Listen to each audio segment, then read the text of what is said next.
ولقد جئنا. هذا حرف العطف معناه قول. لقد هذا حرف للتحقيق. جئنا بشر. جئنا هم أي. صيغة الجمع المذكر المخاطب من فعل الماضي من باب ضرب يضرب. جاء جاءوا جئتما جئتم جئت جئنا.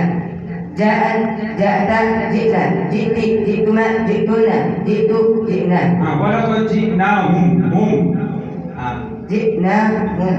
सही माशाल्लाह बस बसुराह फिर उर्दू में सुनाओ इनको अपना कुरान ही सुनाइए यार उर्दू में का उर्दू सबक नंबर 5 ज़मीर मुत्तसिल मिलकर आने वाली ज़मीरें जितना हूँ जितना हुमा जितना हूँ जितना का जितना हुमा जितना